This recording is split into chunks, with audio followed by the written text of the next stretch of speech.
ফরিদপুরের সদরপুর উপজেলার চরমানাইর ইউনিয়নের আড়িয়াল খাঁ নদের ভাঙন কবলিত এলাকা পরিদর্শন করেছেন পানি উন্নয়ন বোর্ডের নির্বাহী প্রকৌশলী মোহাম্মদ রাকিব হোসেন। এ সময় বাংলাদেশ খেলাফত মজলিসের ফরিদপুর ৪ আসনের সংসদ সদস্য পদপ্রার্থী মাওলানা মিজানুর রহমান মোল্লা এবং স্থানীয় বাসিন্দারা উপস্থিত ছিলেন। ওয়াহিদুজ্জামানের প্রতিবেদনে থাকছে বিস্তারিত। নদী তীরবর্তী বাসিন্দারা জানান, কয়েক দফা ভাঙনে তারা প্রায় নিঃস্ব হয়ে গেছেন। যা অবশিষ্ট রয়েছে তা দিয়েই পরিবার পরিজন নিয়ে কোনো মতো জীবনযাপন করছেন। নির্বাহী প্রকৌশলী রাকিব হোসেন বলেন, ঝুঁকিপূর্ণ ৩২৫ মিটার এলাকায় জিও ব্যাগ দিয়ে পার রক্ষার কাজ চলমান রয়েছে। নতুন করে যে স্থানে ভাঙনের আশঙ্কা তৈরি হয়েছে তা জরিপ করে বরাদ্দের জন্য আবেদন করা হবে।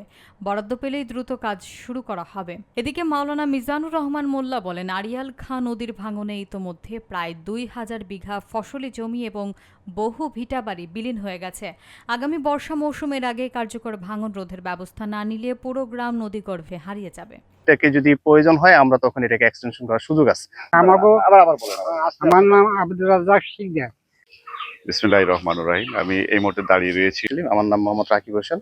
তা আমরা এই ভাঙন প্রবণ অংশটুকু আমরা দেখলাম। আসলে আমাদের বর্তমানে একটা কাজ এখানে চলতেছে ৩২৫ মিটার, এবং এটা হচ্ছে ভাটির দিকে। আমরা যখন শুষ্ক মৌসুমে সার্ভে করি, এটা সবচেয়ে বেশি ভাঙন প্রবণ এলাকা ছিল। সেই এলাকাটাকে নির্বাচন করেছি। এখানে আমাদের কাজ বর্তমানে চলমান। এর সাথে সাথে বর্তমানে পরিদর্শন এসে দেখলাম যে আমরা উজানেও কিছু জায়গায় গভীরতা বেড়েছে এবং এখানে স্রোতটা হচ্ছে রাইট ব্যাংকের দিকে বর্তমানে চলে আসছে।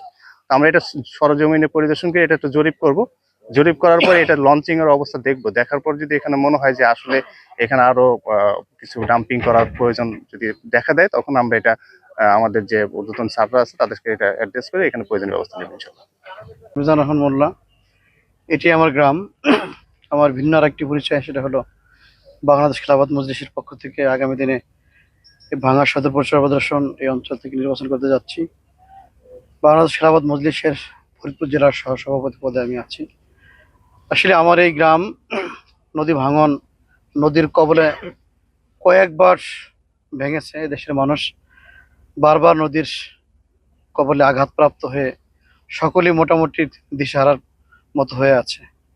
যাদের ফসল জমি আছে এই অঞ্চলে প্রায় ২,০০০ বিঘার মতো ভেঙেছে। এখন সামনে যে জমিগুলি আছে, কিছু অংশ আছে চাষের জমি ম্যাক্সিমাম ভেঙে নিয়ে গেছে। এখন যে জায়গাটুকু আমরা দেখতেছি প্রায় বসতি ঘরবাড়ি, প্রায় ৫ শতাধিক লোকের ঘরবাড়ি, যেগুলি ভেঙে গেলে এরা পরবর্তীতে কোথায় যে উঠবে, আসলে এরকম কোনো জায়গা আছে বলে আমার জানা নেই।